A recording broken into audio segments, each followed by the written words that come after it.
Hi. Welcome to my YouTube channel. So ఇవాళ IPL team అనాలిసిస్లో భాగంగా HRS గురించి మాట్లాడుకుందాం. సో లాస్ట్ వీడియోలో సిఎస్కేకి మాట్లాడినని అంటే నేను ధోని ఫ్యానే, బట్ అనాలిసిస్ ప్రకారం అన్ని టీంలకు కరెక్ట్గా మాట్లాడుతా, ఎలాంటి ప్రాపగండా తీసుకోకుండా, ఎలాంటి ఇన్ఫ్లుయెన్స్ కాకుండా అన్ని టీంలకు ఈక్వల్గా మాట్లాడడానికి ట్రై చేస్తా.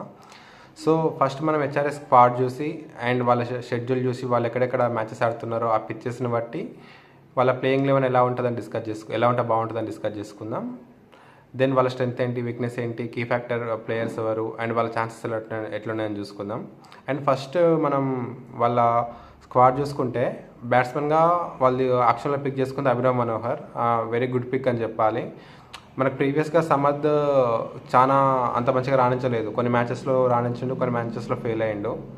So Abhinav Manohar good pick అని చెప్పొచ్చు. తను ఒక tennis ball player. Last season అంత అవకాశాలు తనకు రాలే, కానీ గుజరాత్లో అంతకుముందు సీజన్ షార్ట్ బాల్స్ను కూడా సిక్సర్స్ కొట్టేంత సామర్థ్యం కలిగిన బ్యాట్స్మెన్. సో ఫినిషర్గా మంచి పిక్ అని చెప్పొచ్చు. అండ్ అనికిత్ వర్మ, తన గురించి రీసెర్చ్ చేసిన, బట్ ఎక్కువ డేటా అవైలబుల్గా లేదు. అండ్ అథర్వ ట్రేడే, అండ్ తను బేసిక్గా వన్ డౌన్ బ్యాట్స్మెన్, పంజాబ్ కాడిండు, మంచి బ్యాట్స్మెన్ అండ్ బిస్కోర్ చేయగలడు. సో తనని 11లో ఎలా ఇంక్లూడ్ చేస్తారనో మనం చూడాలి. అండ్ సచిన్ బీబీ మ్యాక్సిమం మీకు గుర్తుండకపోవచ్చు, కేరళ ప్లేయర్, ఇప్పుడు రంజీలో మంచి ఫామ్లో ఉన్నాడు. అండ్ 2016లో ఎస్ఆర్హెచ్ గెలిచినప్పుడు లాస్ట్ ఓవర్ ఎస్ఆర్హెచ్ ఆర్సీబీ మీద గెలిచినప్పుడు లాస్ట్ ఓవర్లో సచిన్ బీబీ స్ట్రైక్ మీద ఉన్నాడు, బట్ ఆ టార్గెట్ చేయలేకపోయిండు. తను మళ్ళీ ఎస్ఆర్హెచ్కి వచ్చిండు. హోప్ ఇతను కూడా మన 11లో ఇంక్లూడ్ అవుతాడో లేదో చూడాలి. అండ్ స్టావెస్ హెడ్ అందరికీ తెలిసినట్టే, తను ఎలా ఆడతాడో అందరికీ తెలుసు, సపరేట్ ఇంట్రడక్షన్ ఇవ్వాల్సిన అవసరం లేదు. అండ్ దెన్ ఆల్రౌండర్స్ వచ్చేస్తే అభిషేక్ శర్మ అండ్ తన గురించి నో ఇంట్రడక్షన్. వీళ్ళిద్దరు ఓపెనింగ్ పేరు కలిసి మనకు లాస్ట్ ఇయర్ ఎలాంటి అద్భుతం సృష్టించారో అందరికీ తెలిసిన విషయమే. అండ్ కమిందో మెండిస్, తన గురించి సపరేట్గా మాట్లాడుకోవాలి.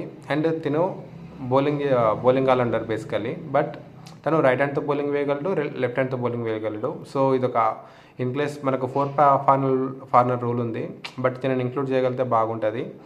సో మనం ప్లేయింగ్ 11 డిస్కస్ చేసుకుంటున్నప్పుడు తను ఇంక్లూడ్ అవుతాడా లేదా అప్పుడు మాట్లాడుకుందాం.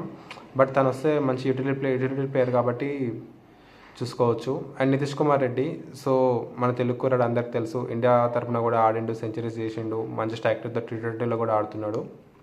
సో తిను మాత్రం కీ ప్లేయర్ అయ్యే ఛాన్స్ ఉంటుంది, ఎందుకంటే హెచ్ఆర్ఎస్ టీమ్స్లో అందరు హిట్టర్సే ఉన్నారు, anchor kind of innings play చేయగలిగే ప్లేయర్స్ తక్కువ. బట్ నితీష్ కుమార్ రెడ్డికి ఆ కేపబిలిటీ ఉందని అనుకుంటున్నా. సో ఇన్ కేస్ సిచ్యువేషన్స్ ఏమైనా డిఫికల్ట్ అయితే లక్నో చెన్నై లాంటి పిచ్చెస్ మీద, సో నితీష్ కుమార్ రెడ్డి మనకు బిగ్గా సెట్ అయ్యే ఛాన్స్ ఉంది for playing the anchor role.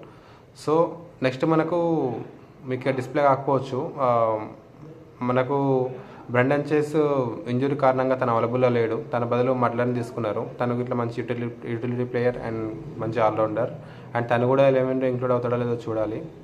And wicket కీపర్లో చూసుకుంటే కాటరమ్మ కొడుకు క్లాసన్. సో తన గురించి వేరే ఇంట్రడక్షన్ అవసరం లేదు, తను మా హెచ్ఆర్ఎస్కు ఎంత మంచిగా సర్వీస్ అందించిండు, ఎంత బాగా ఆడిండని అందరికీ తెలిసిన విషయమే. అండ్ దెన్ ఇషాన్ కిషన్, ఇది ఇట్లా గుడ్ పిక్ అని చెప్పొచ్చు, ఎందుకంటే మనకు మిడిల్ ఆర్డర్లో సాలిడ్ ఇండియన్ బ్యాట్స్మెన్ లేక చాలా ట్రబుల్ అయింది ఎస్ఆర్హెచ్. ప్రీవియస్గా కూడా చాలా సీజన్లో ఎవరు రాలేదు, మనం చాలా మందిని ట్రై చేసినారు, మనీష్ పాండే అండ్ మయాంక్ అగర్వాల్, రాహుల్ త్రిపాఠి అయినా ఎవరు క్లిక్ కాలేదు. బట్ ఇషాన్ కిషన్ కూడా ఇది ఒక మంచి అవకాశం అని చెప్పుకోవచ్చు to come back to Indian team. So తను మాత్రం మంచి కేపబుల్ ప్లేయర్, మంచి ప్లేయర్, అండ్ తనకు ఓడీలో కూడా డబుల్ సెంచరీ ఉంది. తను ఎంత మంచి ఆటగాడో మనందరికీ తెలుసు. సో తను ఎలా ఆడతాడని చూడాలి, అండ్ ఇది చాలా గుడ్ పిక్ అని చెప్పొచ్చు. అండ్ బౌలింగ్ విషయానికి వస్తే లాస్ట్ టైం మనకు స్పిన్నర్ విషయంలో చాలా ట్రబుల్ ఎదుర్కొన్నది ఎస్ఆర్హెచ్, బట్ ఈ టైం మాత్రం స్పిన్నర్స్ని బాగా తీసుకున్నది. అండ్ లాస్ట్ టైం మనకు అంత పర్ఫామ్ చేయలేదు, మరింక మార్కండే అయినా and Subrahmanya Senapathi, some players are there, but మనకు స్పిన్లో చాలా వీక్ అనిపించింది మన ఎస్ఆర్హెచ్ బౌలింగ్. బట్ ఈసారి మాత్రం మంచి స్పిన్నర్స్ పిక్ చేసినారు, ఇది చాలా వీళ్ళంతా పక్కా ఆడించాలి ప్లేయింగ్ 11లో. సో జంపా అనేది మనం తన ఫారెన్ స్పిన్నర్ కాబట్టి మనం ఎక్కువ ఐపీఎల్ ఆడడం చూడలేదు, బట్ తను మాత్రం చాలా మంచి ప్లేయర్. సో చూద్దాం తను ఎలా ఆడతాడో. బట్ మీకు గుర్తుందో లేదో 2017లో మేబీ రైజింగ్ పుణె సూపర్ జెయింట్స్కి ఆడిండు, ఒక మ్యాచ్లో 5 వికెట్ హాల్ ఇట్లుంది తనకు. సో తను యూజ్ చేసుకుంటే మంచి స్పిన్నర్ మంచి అసెట్ అయ్యే ఛాన్స్ ఉంది ఎస్ఆర్హెచ్కి. అండ్ ఆల్సో మనం లేటెస్ట్గా సెమీఫైనల్లో కూడా చూడొచ్చు, తను బాగా కట్టడానికి ట్రై చేసిండు మన ఇండియన్ ప్లేయర్స్ని. సో తను మంచి అసెట్ అయ్యే ఛాన్స్ ఉంది. అండ్ బ్రెండన్ చేస్కి ఇంజురీ కారణంగా మనం మల్లర్తో రీప్లేస్ చేసుకున్నాం తనని. అండ్ ఇషాన్ మలింగ తను మన లాసిత్ మలింగ కజిన్. సో తను ప్లేయింగ్ లెవెల్ ఇంక్లూడ్ అవ్వడం కష్టమే, బట్ కమెంట్స్ అండ్ వేరే బౌలర్స్కి ఏమైనా ఇంజూరీ ఉంటే తను వచ్చే ఛాన్స్ ఉంటుంది. అండ్ హర్షద్ పటేల్ ఇది మాత్రం చాలా చాలా గుడ్ బై అని చెప్పొచ్చు. ఎందుకంటే మనకు ప్రీవియస్గా Bhuvneshwar Kumar and Natarajan Sunrisers services అందించారు, బట్ వాళ్ళ ఆక్షన్స్లోకి లేట్ వచ్చే ఛాన్స్ ఉంది. వాళ్ళ కోసం మనం వెళ్ళినట్టయితే మన దగ్గర పర్స్ ఉండకపోవచ్చు. అండ్ ఇంకో విషయం, తను వాళ్ళ హైబ్రిడ్కి వెళ్ళొచ్చు ఆ టైంలో. సో వాళ్ళ కోసం వెళ్ళకుండా హర్షద్ పటేల్ ముందు ఆప్షన్లో ముందు వస్తే తనని పిక్ చేసుకున్నారు. చాలా గుడ్ బై అని చెప్పొచ్చు. అండ్ మనకు సెకండ్ హాఫ్లో పిచ్చెస్ స్లో అవుతాయి. ఆ స్లోవర్ పిచ్చెస్ మీద తను వేసి, ఇప్పుడు మన హెచ్ఆర్ఎస్ బౌలింగ్ ఇవి ఇంట్లో చూసుకుంటే తను స్లోవర్ బాల్స్ వేయగలడు. సో తను గుడ్ అసెట్ అయ్యే ఛాన్స్ ఉంది హర్షద్ పటేల్. అదే డెత్ బౌలింగ్కు ఎగ్జాక్ట్ చాలా పనికొస్తాడు మనకు. లాస్ట్ టైం కొంచెం డెత్ బౌలింగ్లో నటరాజన్ రాణించినా కానీ ఎక్కువ మనం ఓన్లీ నటరాజన్ మీదనే ఆధారపడ్డాం, వేరే బౌలర్స్ లేకుండే. సో హర్షద్ పటేల్ అనేది ఈసారి డెత్ బౌలింగ్ చూసుకుంటాడని అనుకుంటున్నా. And Jaydev Unadkat and last time కూడా తను మన ఎస్ఆర్ఎస్కు అందించిండు. ఇన్ కేస్ ఏమైనా బ్యాకప్గా ఉంటాడు, ఇంకొన్ని మ్యాచెస్లో కావాలంటే తను కూడా వచ్చి వేయగలడు. అండ్ కొంచెం లాస్ట్ ఓవర్స్లో తను చాలా మ్యాచెస్ గుర్తుండే ఉంటుంది, హై స్కోరింగ్ మ్యాచెస్ గుర్తున్నప్పుడు తను లాస్ట్ ఓవర్లో టార్గెట్ బాగా డిఫెండ్ చేసుకున్నాడు. సో తను కూడా చాలా యూజ్ అయ్యే ఛాన్స్ ఉంటుంది. అండ్ మొహమ్మద్ షమి ఇది మాత్రం ఎక్సలెంట్ బ్యాన్ అని చెప్పొచ్చు. సో షమి ఎలాంటి ఆటగాడు మనం కొత్తగా డిస్కస్ చేసిన అవసరం లేదు, తను మాత్రం ఫామ్లో ఉంటే no one can play Mohammed Shami. So power ప్లేలో మంచి సెట్ అయ్యే ఛాన్స్ ఉంది. And also captain Pat Cummins. So తన గురించి చెప్పాల్సిన కూడా అవసరం కూడా లేదు, world cup winning captain and చాలా మంచి టీంని బాగా బ్యాకప్ చేసి మోటివేట్ చేసే ప్లేయర్. సో తను కూడా చాలా పెద్ద సెట్. తనకి ఇట్లా మిడిల్ ఓవర్స్లో చాలా కీలకం.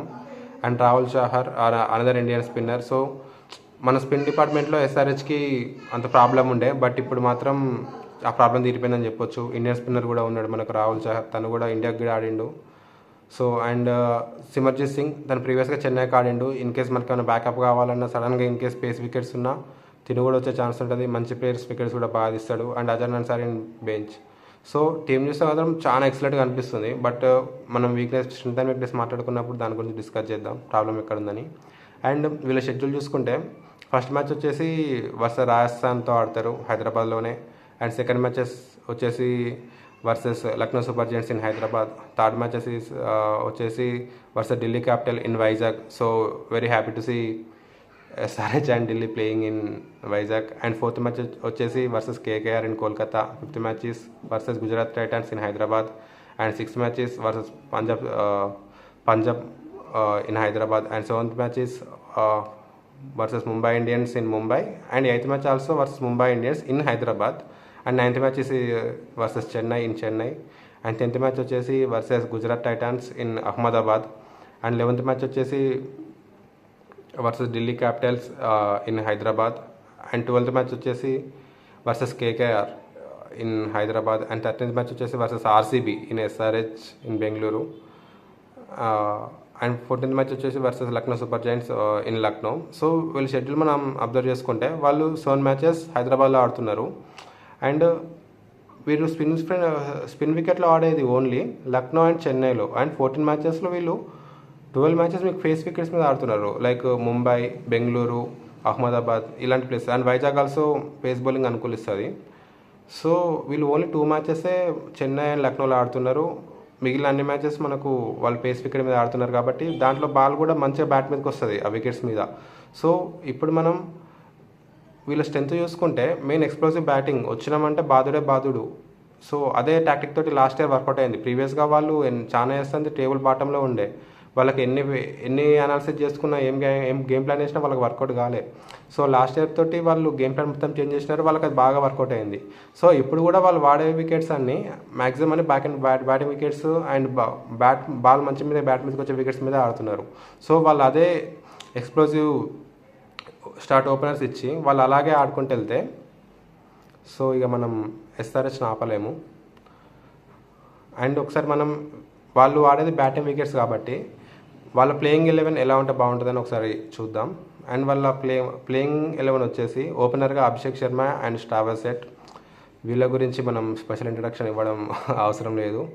అండ్ వన్ డౌన్లో I think Nitish Kumar Reddy will play. ఎందుకంటే మనకు టాప్ 3 లెఫ్ట్ హ్యాండర్స్ అయిపోతున్నారు. ఇన్ కేస్ పవర్ ప్లేలో ఆఫ్ స్పిన్నర్ చెన్నై లాంటి ప్లేస్లోకి వెళ్ళినా లేకుంటే లక్నో లాంటి ప్లేస్లోకి వెళ్ళినా ఆఫ్ స్పిన్నర్స్ వచ్చే ట్రబుల్ అయ్యే ఛాన్స్ ఉంటుంది. ఎందుకంటే మీకు లెగ్ స్పిన్నర్స్కి అయితే మీకు రైట్ హ్యాండ్ బ్యాట్స్మెన్ ఉంటే లెగ్ స్పిన్నర్కి బాల్ అనేది అవే వెళ్తుంది. సో ఆడడం కష్టమవుతుంది. అదే రైట్ హ్యాండ్ బ్యాట్స్మెన్కి హాఫ్ స్పిన్నర్ వస్తే బాల్ లోపలికి వెళ్తుంది. సో ఆఫ్ స్పిన్నర్ ఈజీగా సిక్స్లు కొట్టవచ్చు.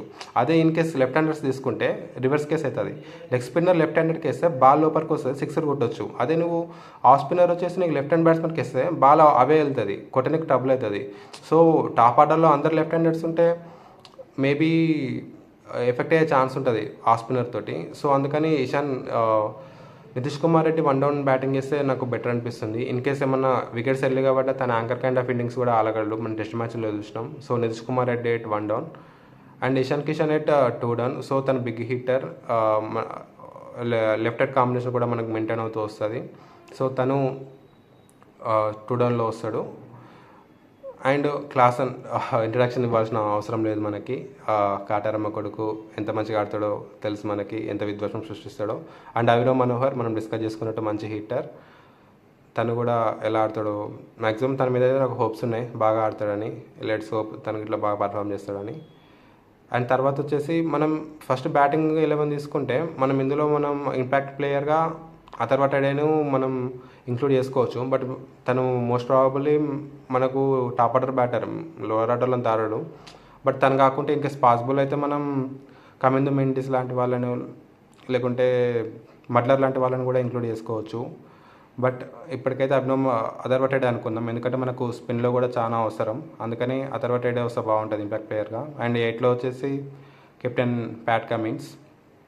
అండ్ తను కూడా మీకు చాలామంది గుర్తుండకపోవచ్చు, ఫ్యూ ఇయర్స్ బ్యాక్ ఒక ఐపీఎల్ మ్యాచ్లో కోల్కతా తరపున ఆడుతున్నప్పుడు 5 6 కొట్టిండు ముంబై మీద ఒకటే ఓవర్లో. సో తను కూడా బ్యాట్ చూపించగలడు, కానీ ఈ మధ్య బ్యాటింగ్ ఆడట్లేదు. సో తన గురించి తన మిడిల్ ఓవర్స్ చాలా కీలకం మనకు బౌలింగ్ చేయడానికి. సో కమిన్స్ కూడా చాలా కీలకం అయ్యే ఛాన్స్ ఉంటుంది ఇన్ కేస్ వెర్లీ వికెట్స్ పడ్డా. మనకు వరల్డ్ కప్లో ఇలా చూసినాం. అండ్ ప్యాట్ కమిన్స్ తర్వాత మనకు స్పిన్ అటాక్ కూడా కావాలి కాబట్టి జంప్ అవ్వంటే బెటర్ అనుకుంటున్నా another and Mulder and Kamindu Mendis బదులు. సో తను ఉంటే కొంచెం స్పిన్లో మనం బలంగా ఉండే ఛాన్స్ ఉంటుంది. అండ్ జంప్ తర్వాత మనకు రాహుల్ చహర్ ప్లేయింగ్ లెవెల్లోకి వస్తే బాగుంటుంది.